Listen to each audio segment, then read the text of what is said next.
Bonjour à tous et bienvenue sur NutriCast, premier média audio français dédié à la phytothérapie et à la micronutrition. Nous rencontrons pour vous les entreprises qui fabriquent, formulent ou distribuent des compléments alimentaires naturels, des huiles essentielles et même certains produits cosmétiques pour une parfaite transparence du secteur et une meilleure compréhension de ce que vous consommez.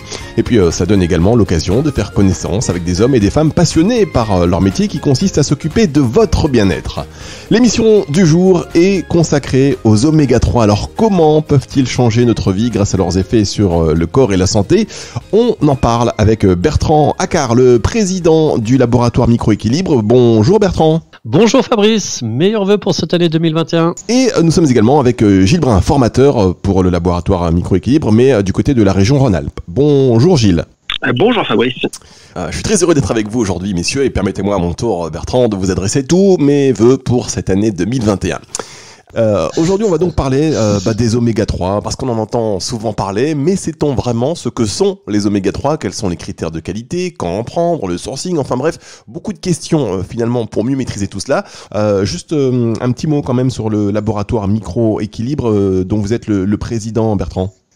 Eh bien, écoutez, le laboratoire donc a été fondé en partie avec ma mère qui est médecin spécialisé en micronutrition. Bon, la philosophie, l'ADN du laboratoire, on a pour vocation de mettre à disposition du grand public une gamme de compléments alimentaires conçus et développés sur un concept basé sur une expertise scientifique reconnue. C'est pourquoi les compléments alimentaires Microéquilibre sont conçus, développés et fabriqués en France en partenariat avec des médecins spécialisés en micronutrition. Notre particularité, les actifs des produits développés par Microéquilibre ont une concentration généralement en principe actif similaire aux concentrations validées scientifiquement. C'est la raison pour laquelle ces ingrédients sont des extraits titrés. Bon, on a également une grande sensibilité au niveau de la qualité, c'est pourquoi la priorité est donnée à la qualité avec des actifs hautement dosés, absence d'OGM, de nanoparticules, de gluten, de lactose, et bien évidemment nous avons des certificats de non-irradiation pour tous les produits. Et on répond également aux normes, notamment la norme ISO 22000, et bien évidemment nous avons aussi la norme EPAX concernant les oméga 3. Merci beaucoup Bertrand. Alors on rentre tout de suite dans le vif du sujet et Gilles, je vais vous demander de repréciser pour nos auditeurs ce que sont les oméga 3, également appelés les polyinsaturés. C'est ça. En fait, ce sont des acides gras polyinsaturés, souvent écrits AGPI, dans les documents techniques, qui sont indispensables au bon fonctionnement de l'organisme. Même si malheureusement c'est pas simple de les trouver en quantité dans l'alimentation. On les trouve surtout dans les noix, les graines de lin, les huiles comme colza soja, et bien sûr les poissons gras. Donc pour préciser par contre le terme oméga 3, ça serait intéressant de revenir à l'origine. En fait, c'est une nomenclature qui vient des biochimistes, et eux ils ont décidé de les numéroter en partant de la fin.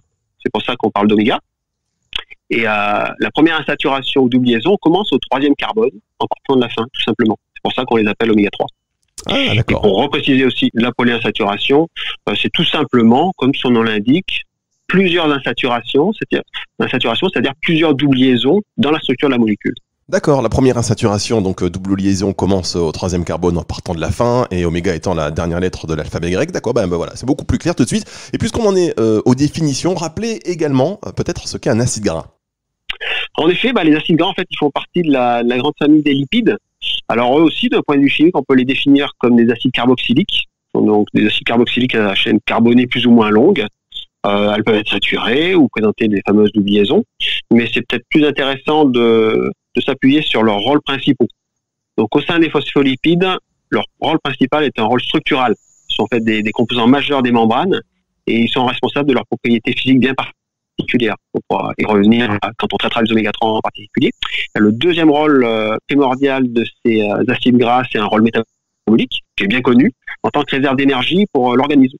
Ces acides gras sont stockés, cette fois-ci, sous forme de triglycérides, dans les adipocytes ou bien dans le foie. Alors attendez, et des derniers rôles... Je vous interromps quand même une petite seconde parce que vous avez dit déjà beaucoup de choses finalement. Revenez un peu sur la définition des phospholipides parce que c'est vrai que quand on parle des oméga 3, après on enchaîne sur plein de mots de vocabulaire et qui pour nos auditeurs, alors on a des auditeurs un peu spécialistes aussi, mais pour les non-initiés, voilà, revenez un peu sur les phospholipides. Alors, vos auditeurs vont connaître les phospholipides qui sont en fait les unités de base des membranes phospholipidiques. C'est en fait, on les voit souvent dessinés sous forme de petits ronds avec deux petites pattes avec des zigouigouis. Et en fait, ça, c'est les unités de base des membranes. Alors, membrane de la cellule, membrane de la mitochondrie. Et dedans, les petits zigouigouis en question, ce sont les acides gras. Merci Gilles pour cet éclaircissement. Alors on peut revenir maintenant du coup sur le troisième rôle de ces acides gras. Le premier étant un rôle structurel, vous l'avez rappelé. Le deuxième un rôle métabolique en tant que réserve d'énergie. Et le troisième on peut terminer avec le troisième rôle qui est en fait primordial et qui concernera les oméga 3, c'est le rôle dans la signalisation cellulaire. En fait, ces acides gras sont les précurseurs de messagers chimiques qui organisent la communication entre les cellules, les fameuses cytokines. Donc on pourra en parler un petit peu plus tard. Donc là, il y a vraiment un rôle de signalisation. D'accord, donc d'où l'intérêt, effectivement, on le voit, quand on vous dit souvent, voilà, les oméga 3 sont indispensables pour le bon fonctionnement de l'organisme, là, clairement, on y est.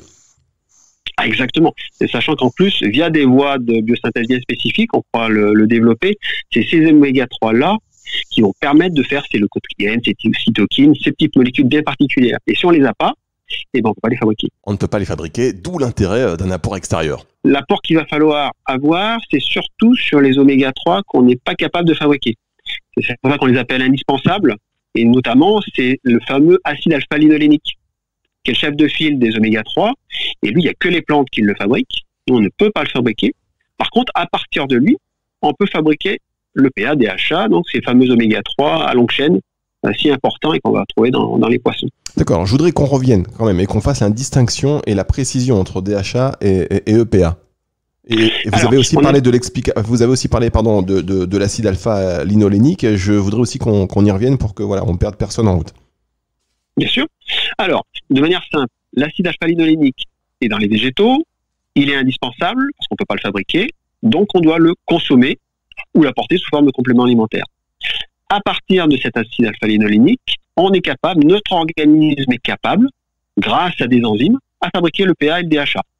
Alors pour fixer les idées, le PA, c'est le fameux acide eicosane pentaénoïque. Donc c'est un peu compliqué, mais eicosane, vu que vos auditeurs sont intéressés, ça veut dire 20. Donc eicosane, c'est-à-dire qu'il y a 20 carbones, et pentaène, c'est-à-dire qu'il y a 5 doubles liaisons. Donc 20 carbones et 5 insaturations. Et à partir de l'EPA, on peut fabriquer du DHA, docosane hexaénoïque. Donc docosane 22 carbones et hexaène 6 insaturations. Voilà. Donc l'élément principal, c'est que l'EPA et le DHA peuvent être fabriqués par le corps à partir de l'acide alpha-linolénique. D'accord. Bon écoutez, au moins c'est clair. L'acide alpha-linolénique, on va retrouver donc par un apport végétal. Et à partir de cet acide alpha-linolénique que l'on va avoir grâce à cet apport végétal, on va pouvoir après fabriquer de la DHA et de l'EPA. Tout à fait. Après, on va voir, je ne sais pas comment on va développer, mais le souci qui peut se poser, c'est que notamment sur la DHA, en fonction des personnes, en fonction de l'âge, etc., ça va être compliqué. D'où l'intérêt, même si on est capable de le fabriquer, d'amener, via l'alimentation ou la complémentation, de l'EPA et surtout de la DHA, parce que les taux de conversion, comme on appelle ça, sont souvent faibles.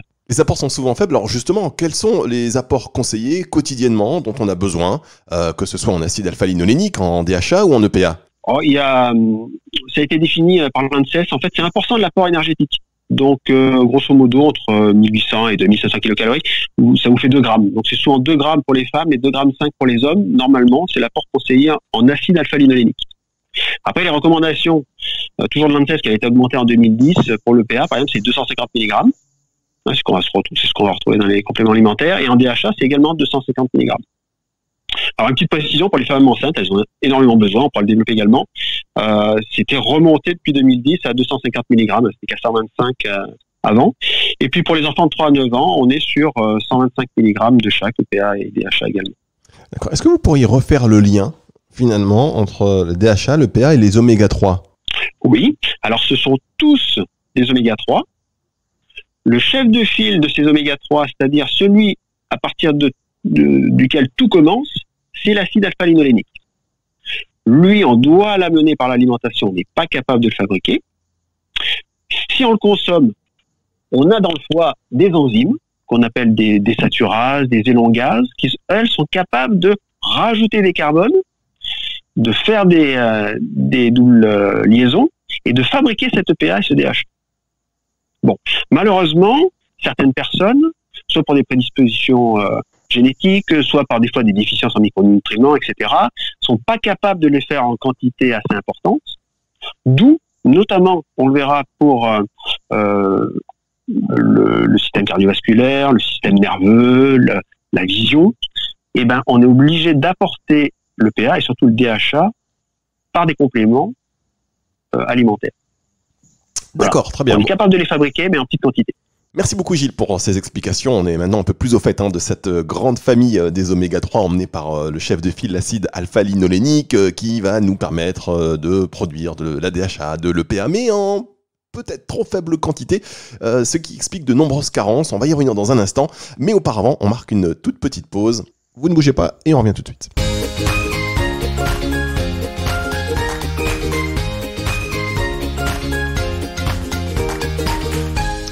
Vous écoutez toujours NutriCast, merci d'être avec nous et on continue donc cette émission consacrée aux oméga 3 avec Bertrand Accard, le président du laboratoire Microéquilibre, et on écoute là particulièrement Gilles Brun, formateur pour la région Rhône-Alpes et j'ai même envie de dire professeur, et merci beaucoup donc pour ce cours de SVT.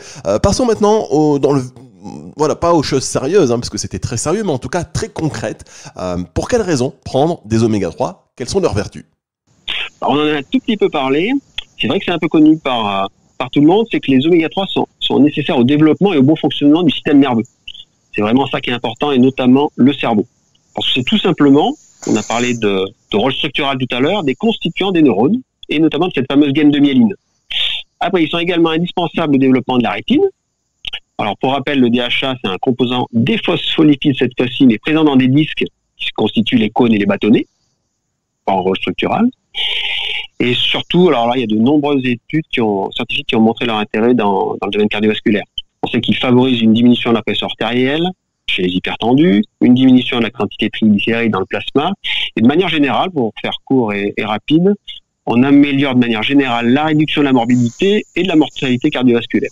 On le voit que les oméga 3 sont indispensables. Alors pour autant, on développe énormément de carences en oméga 3, parce que déjà d'une part, il faut en manger beaucoup, qu'on n'en trouve pas énormément dans l'alimentation, à part dans les poissons, pour le PA et pour la DHA, et encore dans des poissons gras du type thon, saumon, des poissons donc qui accumulent les toxines, et d'où l'importance de se supplémenter pour avoir à la fois une qualité de produit et puis avoir la quantité suffisante. Et encore, dans la supplémentation et quand on va se supplémenter donc en oméga 3, il faut avoir la garantie de la méthode d'extraction, et c'est pour ça que vous retrouvez ce label EPAX, un label de référence dans le monde des compléments alimentaires, et donc pour les oméga 3 en tous les cas, pour garantir aux consommateurs que les acides gras sont non altérés, non oxydés.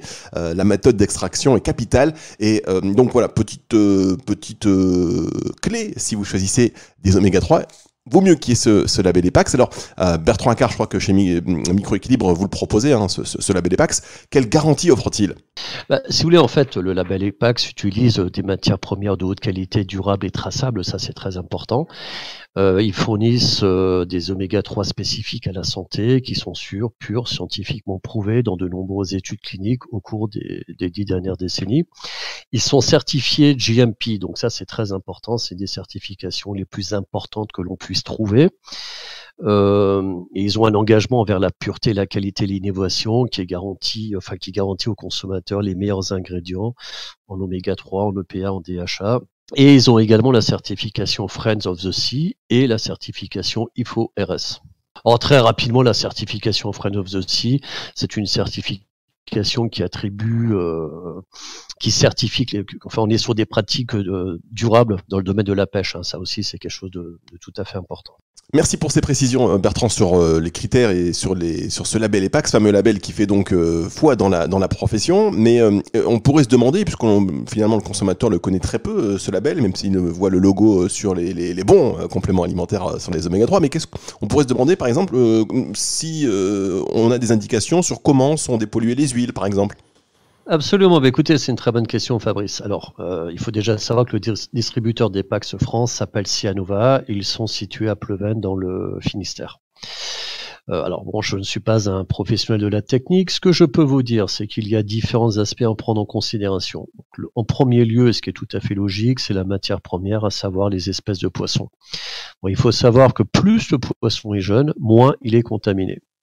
C'est pourquoi EPAX propose des poissons à cycle de reproduction court, à savoir les sardines, les anchois, etc. En second lieu, les huiles sont filtrées par du charbon activé, ce qui va permettre de supprimer les métaux lourds. Puis, on fait appel à ce qu'on appelle des terres filtrantes qui vont supprimer la couleur et plus précisément les pigments. Puis, on enlève la stéarine. Et enfin, on distille pour retirer les pesticides, car les pesticides sont volatiles. Au final, on arrive à 0 contaminant indétectable.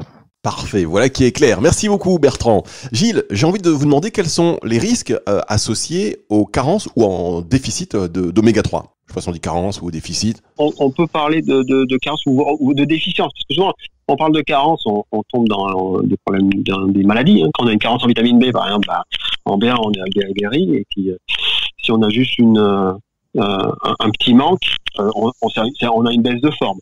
Donc, moi, je parlerais plutôt de déficience. Et en fait, on peut penser que ces déficiences, malheureusement, amènent à une moindre protection cardiovasculaire, tout simplement, vu le rôle de pilier qu'elles avaient dans ce système cardiovasculaire. Après, on a vu qu'elles étaient impliquées également dans les problèmes de dépression. Donc, la supplémentation en oméga 3 est vraiment connue sur les dépressions légères à modérées. Après, ça peut amener à une propension à prendre du poids, puisqu'on sait qu'on a vu que tout à l'heure, les oméga 3, lorsqu'il y avait des dyslipidémies, permettaient de corriger ces augmentations de cholestérol et ces augmentations de triglycérides, donc pour faire court. Et puis, on a vu son rôle au niveau de la rétine. Une fatigue, puisque en tant que pilier du système nerveux, si on n'a pas les éléments, on est fatigué. Et après, on oublie des fois, mais ça sera intéressant également pour la peau. Au niveau, on a parlé de constituants des membranes. Et là, si on n'a pas s'il manque, on peut avoir une peau sèche, par exemple, ou le film hydrolipidique qui en contient fait pas son office de protection, et dans ce cas-là, l'eau s'évapore et on a la peau sèche. Alors, on sait que un peu dans le désordre. D'accord. Alors, on sait que si on a une carence en fer, là pour le coup, je reprends le mot carence, pardonnez-moi, mais si on a une carence en fer, on fait une analyse de sang et puis on le voit très vite. Pour une déficience en oméga 3, c'est indétectable. C'est pas simple. Alors, je suis pas un spécialiste de la question, moi je suis pas Mais en fait, ce que je sais, c'est que il y a des personnes qui font des analyses. En fait, quand vous analysez les globules rouges, il y a des études qui ont montré que si vous faites un prélèvement dans le sang, vous analysez le PA et le DHA qui sont dans les membranes des globules rouges, vous retrouvez à peu près ce qu'il y a dans votre cerveau, c'est-à-dire dans les membranes au niveau de votre gaine de myéline ou au niveau de vos neurones. Donc, il y a des gens qui ont fait ce genre d'études. Donc, on pourrait avoir une indication. Mais bon, ça, le plus simple, c'est quand on est fatigué, quand on a la peau sèche, si on a un peu de tension, etc. De toute façon, il y a quand même consensus sur on prend l'ANSES ou vous prenez l'EFSA, il y a vraiment un consensus sur le fait que l'EPA et le DHA sont vraiment on a vraiment des faibles des apports insuffisants dans l'alimentation, donc une supplémentation lorsqu'on est fatigué par exemple ne peut jamais nuire. C'est tout bénef comme on dit. Alors Gilles, est-ce que vous pourriez préciser la différence entre les oméga 3 et les oméga 6? Oui, alors tout à l'heure on a parlé de l'acide alpha-linolénique qui était le chef de file des oméga 3. En fait, il y a une deuxième voie de synthèse qu'on appelle les eicosanoïdes. C'est la voie d'oméga 6. Donc là, le chef de file, c'est l'acide linoléique. Donc cette fois-ci, vous avez compris, la double liaison, elle est en partant de la fin, au bout du 6e carbone, tout simplement. Alors, pour faire simple, le problème des oméga 6, c'est qu'on en a beaucoup dans l'alimentation. Et souvent, ce qui est important de regarder, c'est la balance oméga 6, oméga 3. Et en fait, le ratio quantité d'oméga 6 sur quantité d'oméga 3 est de nos jours beaucoup trop important. Celui de nos ancêtres était proche, d'Homo sapiens, on va dire, au 19e siècle, était proche de 2 à 4, alors que de nos jours, on va dire, pour faire simple, 5, de nos jours, en Europe, on est plutôt sur 10-20 dans le meilleur des cas, voire même en Amérique du Nord, on monte jusqu'à 40-50. Là, on a 50 fois plus d'oméga 6 que d'oméga 3. Et c'est là que les problèmes commencent. Parce qu'en fait, encore une fois, je raccourcis, mais la voie de synthèse d'oméga 3 amène plutôt à produire ces fameuses cytokines anti-inflammatoires, comme les prostaglandines, les leucotriènes, etc. Et celle des oméga 6, notamment via l'acide arachidonique, va plutôt fabriquer des molécules pro-inflammatoires. C'est pour ça que si on arrive à réduire cette balance oméga 6 sur oméga 3, on va arriver à avoir une inflammation de bas grade qui va être de plus en plus faible, quoi. D'accord, donc c'est un peu le terme consacré. Oméga 3 anti-inflammatoire entre guillemets, oméga 6 pro-inflammatoire, c'est ça?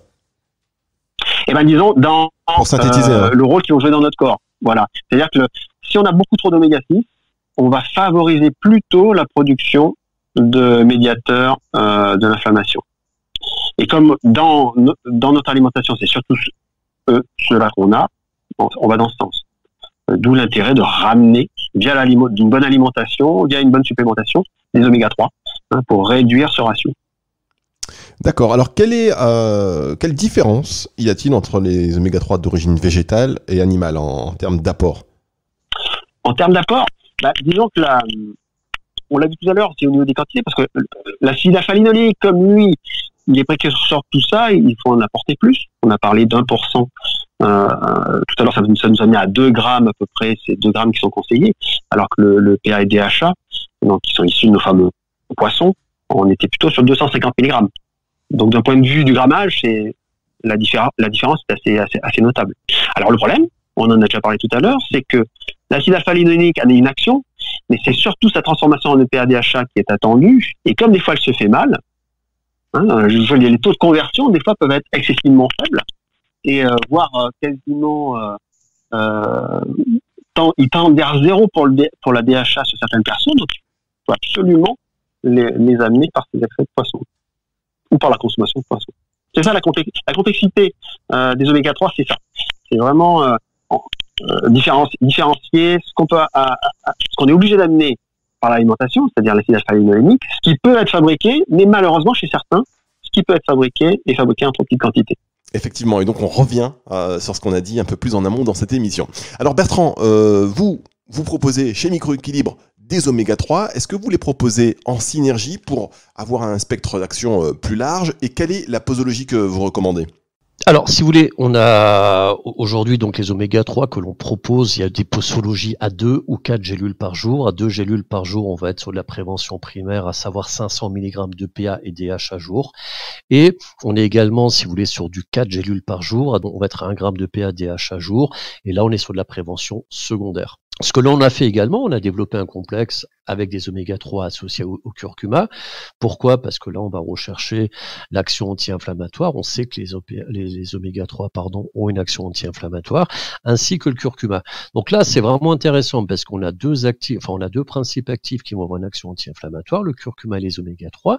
Et en plus, les oméga 3 vont permettre une meilleure absorption du curcuma car il est liposoluble. Le fait qu'il soit associé à une matière huileuse fait qu'on va avoir une meilleure absorption et donc une meilleure biodisponibilité. Alors aujourd'hui, tout le monde ne voit que par le bio, en tout cas de plus en plus de personnes font attention à consommer bio au moins de temps en temps. Et alors est-ce que sur des oméga 3, on peut parler de l'importance d'avoir un produit bio ou pas? Parce qu'on sait que parfois ça ne sert pas à grand chose. Si vous voulez, alors le bio serait important dans notre. Si vous voulez, s'il s'agitait, s'il venait en général les oméga 3, c'est ou d'origine végétale ou en l'occurrence des poissons. Donc effectivement, dans le domaine du végétal, c'est très important d'avoir un label bio.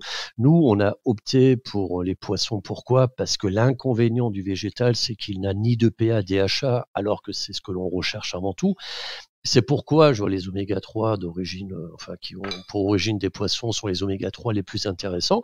Mais pour revenir un petit peu à votre question, il est tout à fait important, bien sûr, de savoir ce que l'on consomme, notamment des problèmes de nitrate, de nitrite, de métaux lourds. Et c'est pourquoi nous avons cette norme EPAX qui garantit un véritable niveau de qualité concernant nos oméga 3.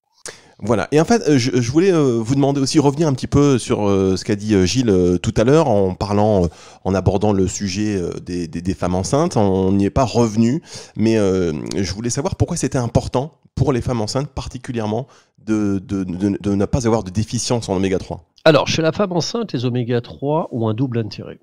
Concernant la maman, ils vont l'aider à garder un bon moral durant sa grossesse et même après son accouchement.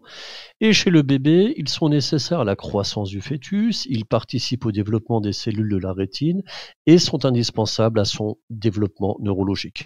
Merci beaucoup Bertrand pour ces précisions. Alors on se dirige vers la fin de cette émission. Juste avant de se quitter, un mot peut-être sur les grands projets, votre feuille de route chez Microéquilibre pour cette année 2021 ?